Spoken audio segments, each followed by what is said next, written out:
Welcome to our channel Biomaster. Today lecture is infertility. दोस्तों आज के इस वीडियो के थ्रू हम जानेंगे कि इनफर्टिलिटी किसे कहते हैं, क्यों होते हैं इनफर्टिलिटी, जिसे हिंदी में कहते हैं बांझपन। उससे पहले दोस्तों आप हमारे यूट्यूब चैनल को सब्सक्राइब कर लें। अगर आप चैनल पर नए हैं तो बेल आइकन को भी प्रेस कर लें और अपने दोस्तों में शेयर करें ताकि किसी भी प्रकार का वीडियो का नोटिफिकेशन सबसे पहले आप तक पहुँचे।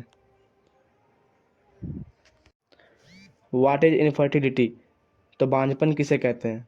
It is a inability of a couple to conceive within 1 or more year of regular unsupported coitus.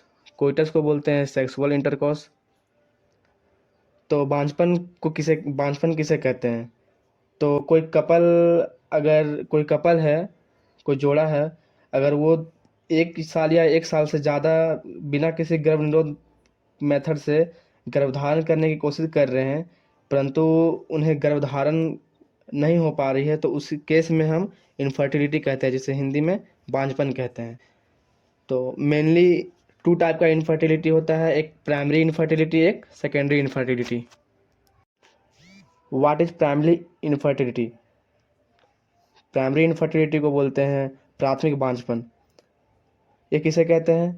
When conception has not occurred even once, तो जब गर्भधारण एक बार भी नहीं हुआ है, अगर कोई जोड़ा है उसे एक बार भी गर्भधारण नहीं हुआ है, तो उसे कहते हैं प्राथमिक बांझपन, जिसे इंग्लिश में कहते हैं प्राइमरी इनफर्टिलिटी। और what is secondary infertility. It indicate previous pregnancy, successful miscarriage but failure to conceive subsequently. दोस्तों द्वितीयक बांझपन किसे कहते हैं। तो यह पिछली गर्भावस्था को इंगित करता है लेकिन बाद में असफलता है। वो पहले तो प्रेग्नेंट थे पर अब गर्भधारण करने में दिक्कतें आ रही है, उसे कहते हैं द्वितीयक इनफर्टिलिटी। कॉजेज ऑफ इनफर्टिलिटी, बांझपन के कारण। दोस्तों बांझपन के कारण फीमेल और मेल दोनों बराबर जिम्मेदार हैं। फीमेल भी 20% है, मेल भी 20%, और मिक्स कॉजेज मतलब दोनों के कारण हैं 30%। एंड अनएक्सप्लेन्ड इनफर्टिलिटी, ये अभी तक एक्सप्लेन नहीं हुआ है कि ये किसके कारण होता है, ये 30% है। तो जानते हैं मेल इनफर्टिलिटी के कारण। मेल इनफर्टिलिटी के कारण मेनली 3 है। पहला क्रिप्टोकोडिज्म, ये क्या है। पुरुष भ्रूण के विकास के रूप में एक या दोनों टेस्टोस में अंडकोश में जाने में विफलता। दोस्तों ये जो वृषण है वो जब बेबी जन्म लेता है तो उसमें जो टेस्टिस होता है, वो टेस्टिस 2-4 महीना के अंदर वो स्क्रोटल सैक में आ जाता है, अंडकोश में आ जाता है। तो वो जो नहीं आ पाता है, आने में विफलता होती है, उसी को कहते हैं क्रिप्टोकोडिज्म। और it is a condition in which testis are unable to descend in scrotal sac so that sperm are not produced. Is that azoospermia.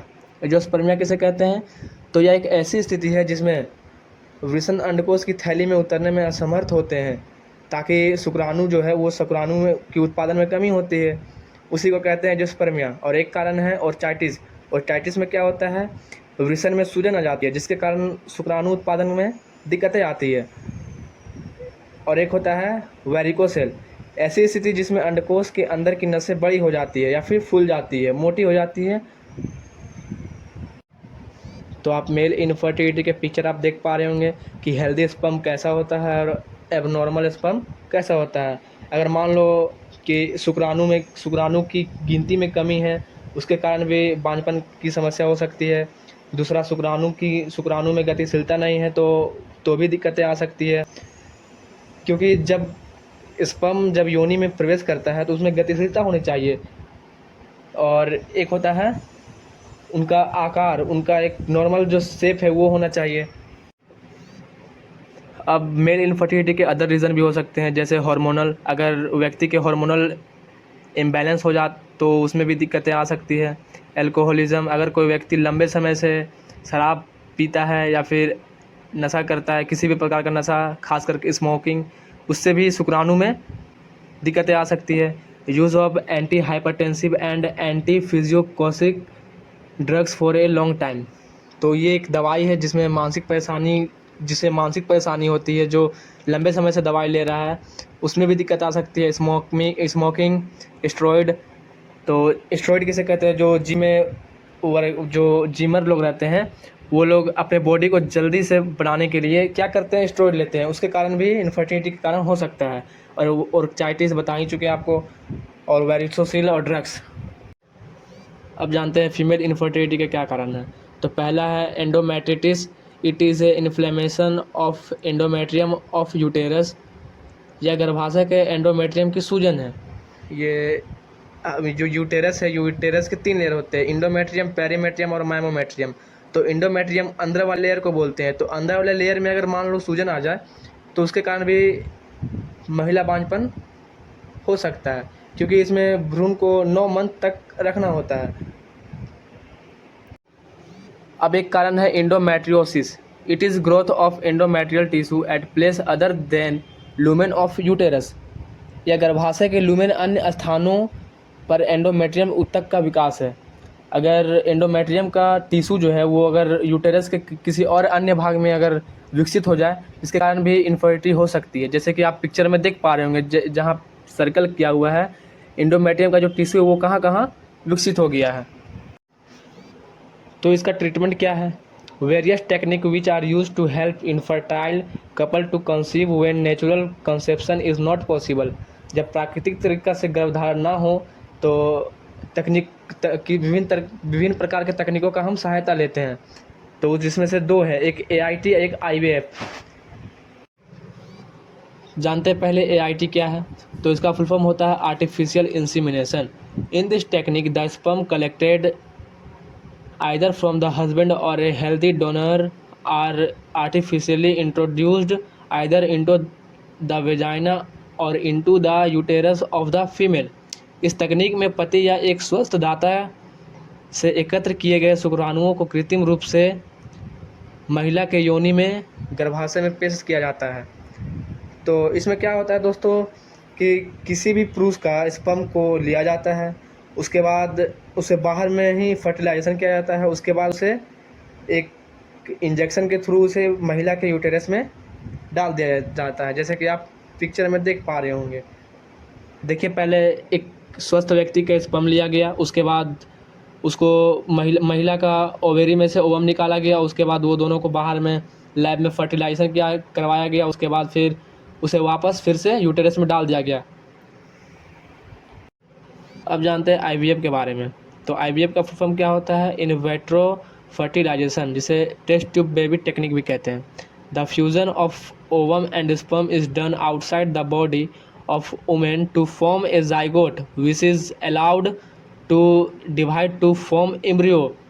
This embryo is then implanted in uterus where it develop into a foetus which in turn develop into a child. डिम्ब और शुक्राणुओं का सृजन महिला के शरीर के बाहर एक भ्रूण बनाने के लिए किया जाता है। इस भ्रूण को गर्भाशय में प्रतिरोपित किया जाता है, जहां यह एक भ्रूण में विकसित होता है और बच्चे में बदल जाता है। तो IVF कब काम आता है? अगर मान लो कि फर्टिलाइजेशन करने में दिक्कतें आ रही है, तो उसे बाहर में पुरुष का स्पर्म और महिला का डिम्ब को निकाल करके और लैब में फर्टिलाइजेशन किया जाता है। उसके बाद उसे महिला के गर्भाशय में डाल दिया जाता है। तो AIT में क्या होता था? AIT में होता था कि मान लो किसी व्यक्ति का जो स्पर्म है वो उसमें कमजोरी है, मान लो, या फिर गिनती में कमी है या गतिशीलता में कमी है, तो उस सिचुएशन में हम AIT करवा सकते हैं। बस IVF में क्या होता है, अगर मान लो फर्टिलाइजेशन में दिक्कतें आ रही है तो इनसे बाहर में फर्टिलाइजेशन किया जाता है। जानते हैं वर्ल्ड की पहली टेस्ट ट्यूब बेबी कौन थी? तो वो थी लुइस जॉय ब्राउन। का जन्म 25 जुलाई 1978 इंग्लैंड में हुआ था। और इस तकनीक को लाने वाले कौन थे? तो डॉक्टर पैट्रिक स्ट्रेटोव और डॉक्टर रॉबर्ट एडवर्ड्स ने इस तकनीक का नेतृत्व किया। और ये जो रॉबर्ट एडवर्ड डॉक्टर थे, इन्हें 2010 में नोबेल पुरस्कार से सम्मानित किया गया। सैरोगेसी। तो सैरोगेसी क्या होता है? एक विकासशील भ्रूण को दूसरी महिला के गर्भाशय में प्रतिरोपित किया जाता है। एक महिला जो भ्रूण को नर्स करने के लिए असली मां की जगह लेती है या ले जाती है उसे सैरोगेट मदर कहा जाता है। तो सैरोगेसी में क्या होता है कि मान लीजिए अगर किसी महिला का यूटेरस जो है उसमें सूजन आ गई है, जिसके कारण वह गर्भधारण करने में उन्हें दिक्कतें आ रही है, तो उस सिचुएशन में वो क्या करेगी, किसी दूसरे महिला का सहायता ले सकती है। उस केस में क्या होता है कि उस महिला का डिंब और पुरुष का स्पर्म को बाहर ले करके लैब में फर्टिलाइजेशन करा के भ्रूण बना के और वापस से उस महिला के शरीर में डाल दिया जाता है, जिससे वो किसी दूसरे स्त्री के शरीर में डाल दिया जाता है। इसे सैरोगेट मदर भी कहते हैं।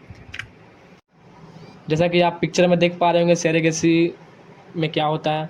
तो जैविक माता पिता के अंडे व शुक्राणुओं का सैंपल लिया जाता है, उसके बाद उसे लैब में अंडे और शुक्राणु का निषेचन किया जाता है। उसके बाद फिर दूसरे महिला के गर्भाशय में उसे प्रतिरोपण किया जाता है, और जब बच्चा जन्म ले लेता है तो वो स्त्री उनके माता पिता को सौंप देती है उनके बच्चों को। दोस्तों, आई होप दोस्तों कि आप लोगों को ये वीडियो अच्छा लगा होगा, और भी इस प्रकार के वीडियो पाने के लिए प्लीज़ चैनल को सब्सक्राइब कर दें, और जितना हो सके अपने दोस्तों में वीडियो को शेयर करें। मिलते हैं नेक्स्ट वीडियो में।